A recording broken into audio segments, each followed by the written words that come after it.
Hello, passionate Celtic fans. Welcome back to Celtic Central News, your go-to source for all the latest updates from the club. First off, I want to give a warm shout out to all the new subscribers who've joined the channel recently.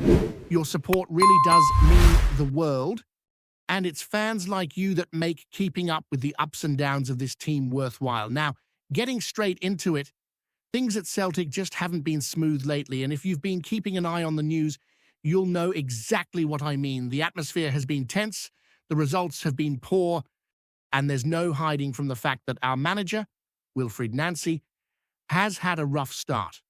Losing the first 3 matches in charge is never easy, and it's clear that the pressure is starting to show both on and off the pitch. One of the most talked about moments recently, which honestly caught a lot of people off guard, was Nancy changing his profile picture on X, yes, the one formerly known as Twitter, to a Venn diagram. It might sound trivial, but when you think about it, it's quite a statement. This isn't some random prank or a meme taken out of a context. It's his official account going all the way back to 2011, and it's been used sparingly over the years. There are tweets going back nearly a decade referencing Montreal, and even moments where Nancy engaged in football memes like the Leonardo DiCaprio pointing at the tactics board one. But last night's update is different. By changing his profile picture, Nancy seems to be sending a message about focusing on what matters and ignoring what you can't control. A fair enough sentiment, perhaps, but the timing is questionable, coming late on a Tuesday night before a game when the team is clearly struggling. It adds to this growing sense that things aren't quite right at Lennox Town and that the manager might be struggling to get a handle on his squad. Speaking of Lennox Town, the images from training don't exactly inspire confidence. Players look frustrated, disconnected, and, in some cases, downright disinterested. Luke Macaulay, with his arms folded, looks furious. Johnny Kenny seems distant, and other squad members appear disengaged. It's hard to say if this is just a rough patch or a deeper issue, but you can't ignore the body language on display. Even more concerning are the whispers about tension between Nancy and Callum McGregor. McGregor hasn't faced the media for some time now, and his absence in the mixed zone after Sunday's defeat speaks volumes. That's usually a space he never misses, which hints that there may be serious disagreements behind the scenes. The situation seems messy, and fans are left wondering if the manager has truly lost the dressing room so early in his tenure. I'll admit, while it's easy to criticize Nancy for the poor start, there's also a part of me that feels a bit sorry for him. He's inherited a squad that, let's be honest, isn't the easiest to manage. The players are talented, yes, but some of them can be stubborn and perhaps even spoiled in how they approach the game. Nancy seems to be saying the right things in public, emphasizing patience and belief in his methods, but words only go so far. Early signs of promise aren't translating into performances, and the fans, the media, and perhaps even the squad are losing faith. It feels like there's a disconnect between what Nancy believes he can achieve and what the reality on the pitch shows. The results are telling a different story, and no amount of positive spin can hide that. The social media side of things doesn't help either. Nancy has talked in the past about avoiding Twitter and social media to focus on coaching. Yet last night's post makes it seem like he's communicating messages in a public form rather than handling them internally. It's a small thing, yes, but the optics aren't great.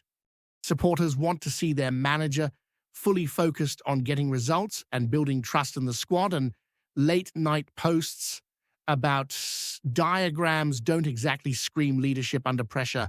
At this stage, every action and every message is being scrutinized, and for good reason, given the rough start to the season. In terms of injuries, Nancy provided a few updates, confirming that Anthony Ralston is okay after a cut under his eye, while Kelechi Inamura is out with a hamstring issue.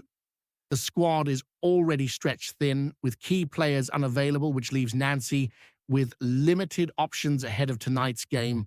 Questions about who will start, especially up front and on the wings, remain unanswered, and that uncertainty doesn't exactly make fans feel optimistic.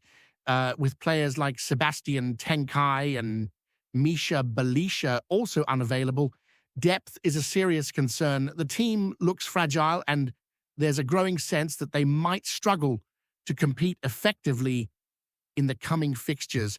Now, looking at tonight's opponents, Dundy United are sitting 8th in the league with just 3 wins from 16 matches this season. Their recent form hasn't been great, and yet there's a fear that Celtic might struggle regardless. It's not necessarily about the opposition so much as it is about the mood within our own squad.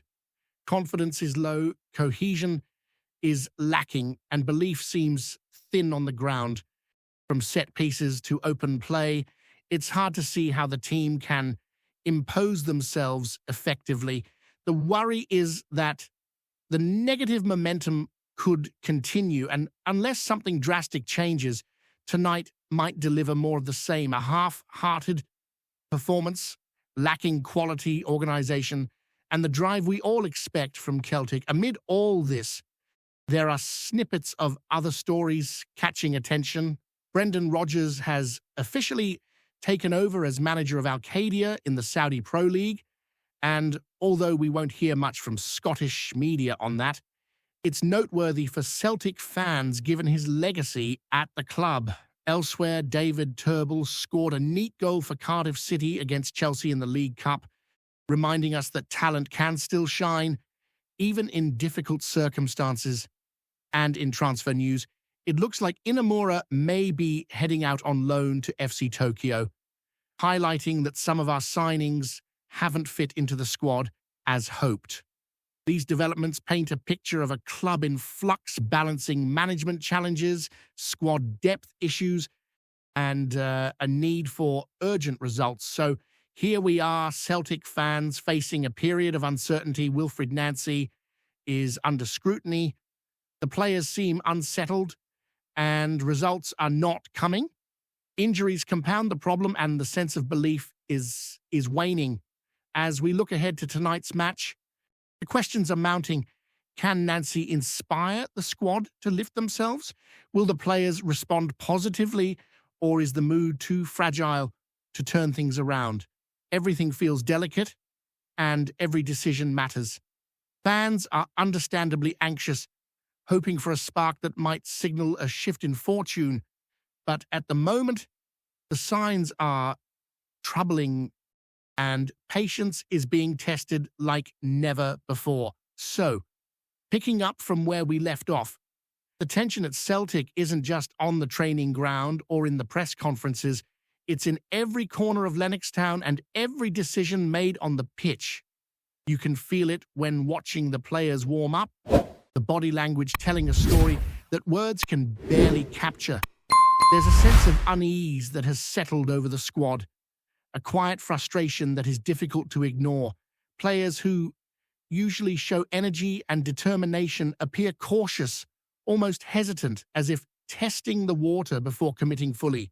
It's the kind of atmosphere that can spread quickly, and when that happens, confidence disappears and mistakes creep in. It's no surprise then that fans are anxious ahead of each game, wondering if they'll see glimpses of the Celtic we know and love, or more of the same struggles we've witnessed over the past weeks. Wilfried Nancy's approach, while well-intentioned, seems to be missing the mark at the moment. He talks about focusing on the players and letting external pressures slide off, and in principle, that's sound advice. Any good manager knows that a squad can only perform if there is trust, clarity, and unity. But trust and unity take time to build, and so far, It feels like the team has been left trying to find its footing without a solid foundation. The players' reactions in interviews and during training sessions indicate that not everyone is buying into the process, and when that happens, even the best tactical plans can falter. Celtic fans are accustomed to resilience and determination, but right now, that fighting spirit seems to be in short supply. Last night's training images painted a vivid picture. You could see the frustrations etched across the faces of senior players, the young players trying to step up but lacking direction, and the coaching staff working hard to impose some sense of structure on a squad that seems to be slipping through their fingers. Johnny Kenny was the one sent out to speak to the media, and while he delivered the usual lines about belief in the manager and getting results, the conviction wasn't there. It's one thing for a young player to follow protocol, but the absence of senior voices stepping forward adds to the unease when experienced figures aren't visibly taking ownership of the challenge. It leaves a vacuum in leadership that can be felt across the pitch. Meanwhile, the wider fan base is watching anxiously. Social media is buzzing with speculation, frustration, and, in some cases, genuine worry. Supporters are desperate for signs that the club is moving in the right direction, but the combination of poor results, questionable team selection, and off-pitch distractions has made that difficult. Every fixture now carries extra weight. Each pass, tackle, and goal attempt is scrutinized more than ever because fans know that the season could be defined by these early months. Celtic have a proud history of resilience, of bouncing back from adversity, but history doesn't play matches on the field. Current form does, and right now the form is worrying. Looking ahead to tonight's match, the challenges are clear. Dundy United might not be enjoying their best season, but that hardly guarantees anything for a Celtic side struggling with confidence, cohesion, and consistency. The injury list further complicates matters. With key players unavailable, options are limited, forcing Nancy to make difficult decisions about personnel and formation. Will Dyson lead the line? Will Kenny get another start? Who will cover the flanks? The uncertainty itself can affect performance, as players are unsure of where they fit into the system or what is expected of them. Even minor disruptions in routine can have a big impact when morale is low. On top of all that, the history between the clubs adds another layer of pressure.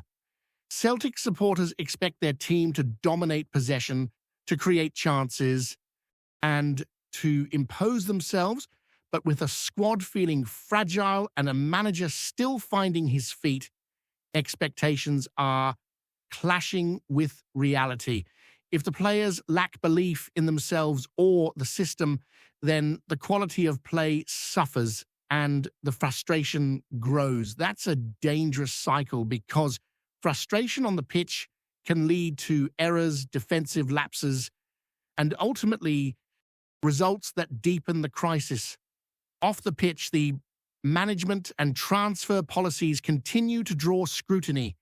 Inamura's likely loan move to FC Tokyo highlights the challenges of integrating new signings into a squad that is already struggling. When new players fail to make an impact, questions are asked about scouting, recruitment, and decision-making at the top level. Fans are left wondering how such situations can be avoided in the future, especially when the squad lacks depth and injuries continue to pile up.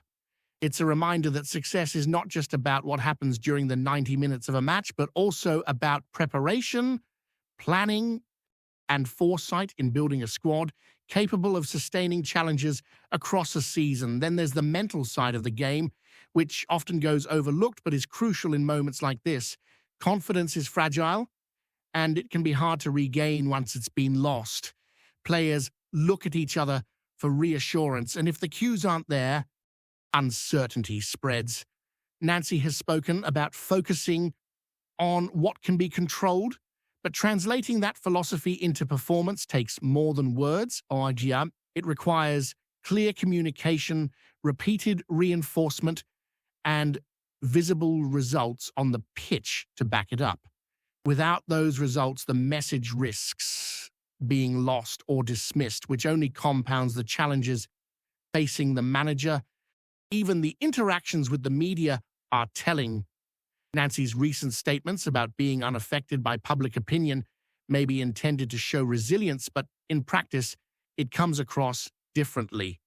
Fans and media alike are looking for tangible signs of improvement, not abstract reassurances. When results don't follow, every statement is dissected, every interview analyzed for hidden meaning, and every minor gesture interpreted as evidence of internal issues. It's an unforgiving environment. And right now, Nancy is navigating a particularly stormy patch with very little margin for error. Before we proceed, subscribe to our channel and enable notifications to receive all exclusive news about Celtic FC. Don't miss any details about your favorite team. It's extremely important for Celtic FC fans. Scottish football woke up buzzing with a whisper that refuses to go away. Around the corridors of power, in pubs and across social media, the same line keeps being repeated. Celtic are said to be lining up one of the most controversial moves in recent memory, with Nicholas Raskin's name suddenly being linked to Parkhead. Nothing has been confirmed, nothing signed or sealed, yet the mere suggestion has been enough to send shockwaves through the game north of the border. Raskin has become a key figure across the city, admired for his energy, bite, and growing authority in midfield. For Celtic to even consider such a move would represent a statement of intent that goes far beyond tactics or squad depth. This is about symbolism, rivalry, and the psychological edge that has defined Scottish football for generations. Sources close to the situation insist there has been contact, while others dismiss it as deliberate noise designed to unsettle both dressing rooms. As ever in Glasgow, the truth may sit somewhere in between. Inside Celtic circles, there is quiet acknowledgement that midfield is an area being closely examined. The profile of Raskin fits what Brendan Rodgers is believed to value: intensity, intelligence on the ball, and the ability to dictate tempo in high-pressure matches. Yet the obstacles are obvious. Convincing a player to cross the divide is never straightforward, and the reaction from supporters on both sides would be fierce, emotional, and deeply divided. From the Rangers' perspective, the idea is almost unthinkable. Losing a player of Raskin's importance to their fiercest rivals would be seen as a hammer blow, regardless of any fee involved. Still, football history in Scotland has taught us never to say never. Deals once labelled impossible have a habit of resurfacing when ambition, opportunity, and timing collide. For now, it remains just that, a rumour, a tantalising piece of speculation that has set tongues wagging. Whether it fades away quietly or grows into something much louder may define the tone of the season ahead, long before a ball is kicked or a contract is signed. Hello, fan. Don't forget to like and subscribe to the channel, as it means a lot to Celtic FC. Also, share your opinion about the news in the comments below. See you in the next video.